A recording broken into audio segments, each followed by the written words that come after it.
You were saying? Yeah, I was saying that we're going to end this discussion and maybe help you guys get in touch with more of your childish side, you might say, or the side of you that enjoys toys, because we all do. Let's just be honest about it. And we're going to give you guys our top 6 board game components, which are ultimately little toys. That's right. So, Rodney, hit me with your number 6. Okay, so my number 6 is miniatures. And I'm highlighting Zombicide miniatures. So here I have, little guy, highly detailed. CMON makes good miniatures, cool mini or not. And you got this like big wolf abomination type guy. There's lots of games that do miniature as well, but they're highly detailed. They're just cool. They're cool to touch. They're cool to have on the board, and just helps with especially a game like Zombicide we talked about earlier. There's a story to be told, and so it just kind of helps put you there a little bit. So it is my number 6. There is a player stand-in that I prefer to miniatures, but I do love a good mini. So how about you? Yeah. So number 6 for me is an interesting one, and it is this lovely volcano structure from the downfall of Pompeii. And the reason it's number 6 and it's not higher, one, it's just like hilarious that it's just like this little cardboard plastic thing that gets folded together. But you're throwing people's little markers in there basically throughout the entirety of the game, and that at the end of the game will help determine who wins. But it's just funny, and it's just fun to plunk people's pieces into that game. You could do anything. You just take them off the board. But instead, they gave this little piece of plastic. Right, it's so unnecessary, but somehow it makes the game... Definitely adds to the game. The game would not be as fun if you were not literally plunking them into a fake volcano. That's right, yeah. It just wouldn't. Exactly right. So that's your number 6. My number 5, I think it's going to get some love from you as well, because they're out here and you put them out here. Oh, so, no way! I'm specifically highlighting the Everdell Berries. So this is a resource in the game, and to these guys to touch, they're just like these little squishy goobers, and they're just super fun to have be that way. Again, this could be a cardboard punch out of a picture of a berry, and instead it's just like this little rubbery thing, and it's fun. It's tactile and it's fun. As a kind of addition to this, Tidal Blades has those little oranges. Yeah. And those were very, very similar in that way. So another game that has something like that. So that fits Everdell Berries.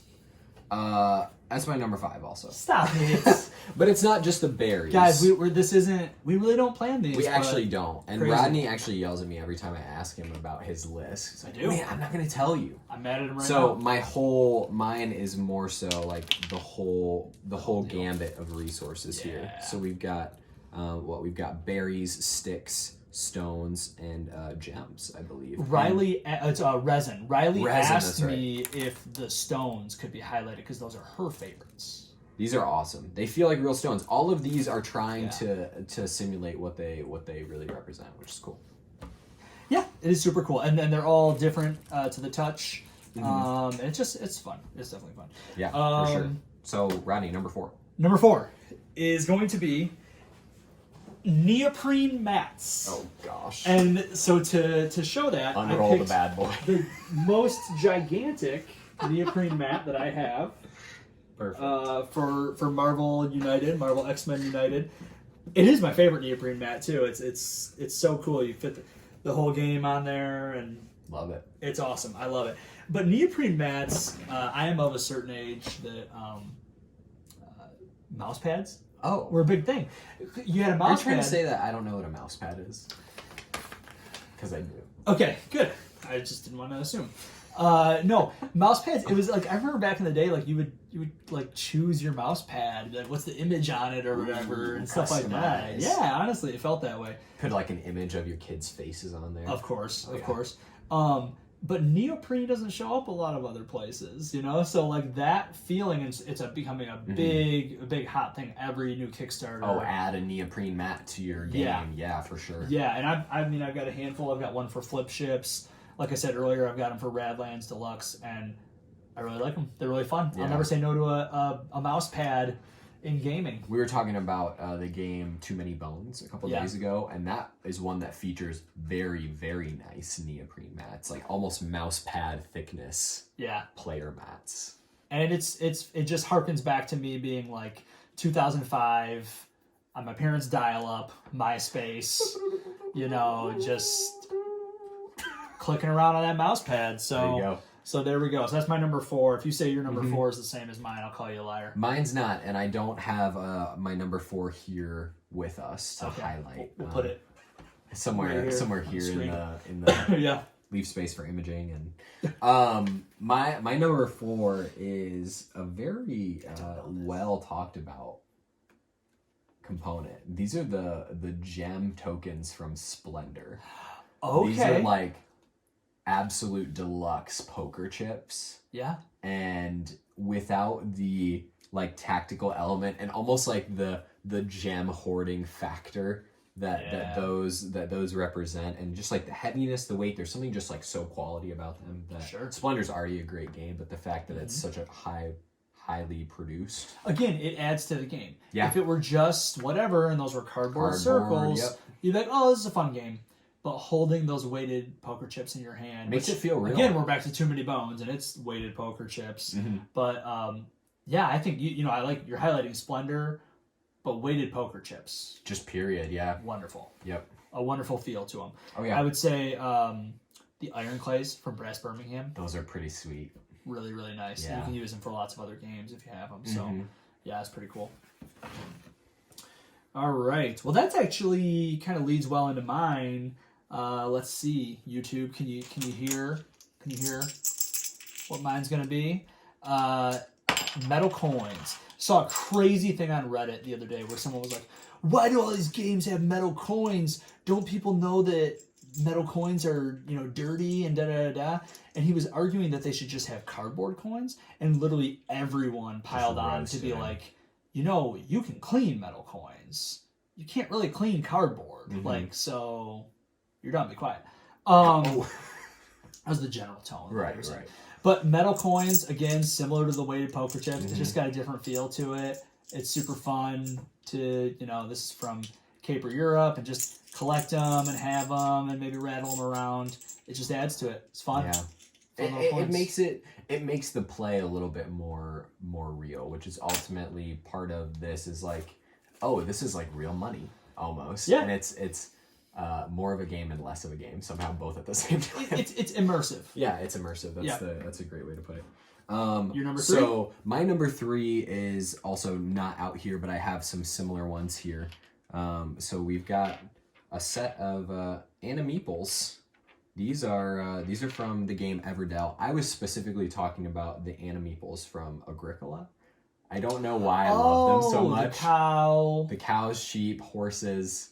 Yeah. And pigs. They're just so cute and tiny, and there's something about like again, they just make the game better. They're super cute, and that will draw a beginner in to a game. Along with the pumpkins and the wheat, it's that whole deal. It's the realistic resources. Super cute.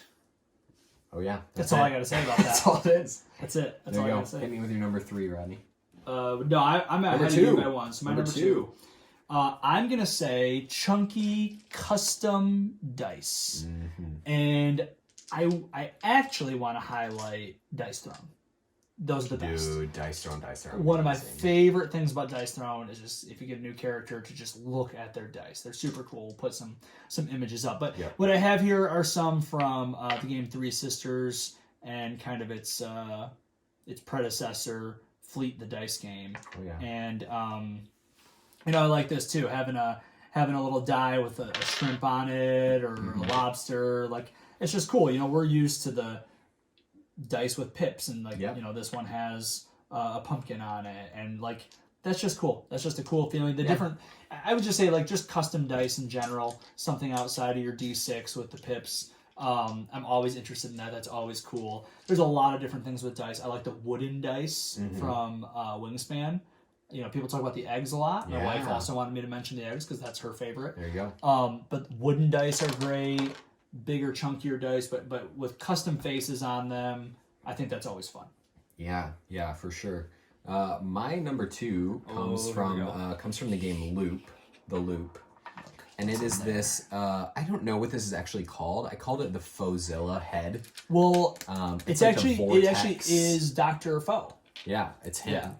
It's him. So this pretty much tells us where he's threatening. So here it is from the side, but then it's got this little turning system with the board that will determine where these go. And so we're putting threat into the game, and they get shot into those different areas of the board. Yeah. And it's so cool. It's just like, it's fun to like, it makes the bad part of the game fun. Yeah. Like where we're like waiting to see if we're gonna die, but it's so fun to drop the little cubes into the. And sometimes you might want to do them one at a time. Yeah. Sometimes you want to drop them all in. It is super fun. This might be the genesis of this conversation, because I remember when we played Loop the first time, we were like, "That's a toy." No, seriously, that's it's exactly a positive. We were like, "That's a toy." That's exactly what happened. Some real toy factor. Yeah, 100%. My number 1, Connor, you kind of showed off the Everdell versions. It's just Meeples, and I actually want to show some real love to just the kind of the Carcassonne. I don't know if it's like the classic Meeple. I told Riley that would be my number 1, and she was like, "What? No, it isn't." It's so classic. It's so good. If I were ever to get a tattoo, it would have to be of a classic Meeple, right? Maybe peeing on a box of Settlers of Catan, like Calvin style, but it would still be featuring the classic Meeple. And that's awesome.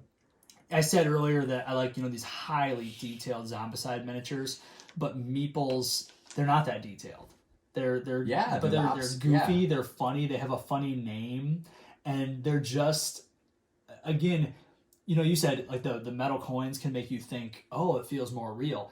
Meeples always remind you that you're playing a game. Yeah, you're never going to get confused and be like, is this a real person? Is this a real moose? What kind of elephantitis? Now, I do want to bring up this. I do think, as much as I love the classic, my favorite version, Everdell gets a lot of love, but Everdell Spirecrest has this thing where you can get a giant chunky meeple of a moose, and then you can put your little fox on his saddle, and so now for the rest of the game I have a fox riding a moose, or maybe I have this mole riding riding a bear. It's just ridiculous. I don't want to, I feel like I'm gonna break him. There we go. Little mole on a bear. It's so stupid and fun, and it's play. It's a toy. It's play. It's great. I love it. Love a Meeple. Absolutely. Always have. My number 1, unfortunately, won't be making a live appearance here, but this is from the game Kero or Kero. I actually don't know how to pronounce the game. Oh yeah, you talked about this. This is a game that was my wife and I played a lot. We borrowed it from a friend like over a trip, and just played it so much, partly because this component was so cool. And the game is centered around like kerosene gas being a now like really scarce resource, and so topical. Yeah. As gas is $4.50 a gallon. Yeah, that's right. Yeah. But thankfully this is an economic podcast, so we're happy to talk about what's happening in the Anyways, we don't. It's a sand timer that's also like a truck tanker. Yeah. So you literally turn the truck on its back end for time to run out or for gas to run out. You're like burning your resource, the only resource you have really in the game. It's a push your luck dice rolling game. Yeah. And that timer is sort of the crux of the whole thing. And so the fact that they morphed it into this truck, the game's small, but these trucks are huge. Yeah. And the game's probably like $40. Maybe no, it's probably less than that. When it came out, it was probably $40. I looked it up when you told me about it. It's $20. Yeah. So it's an older game. It probably when it came out though, like just the hotness of that and the idea of like the truck and the sand timer race together. It's just so cool. That's my number 1. My list was yours was more classic, and mine was a little bit more unique. Not that it's better or worse. Whatever, dude.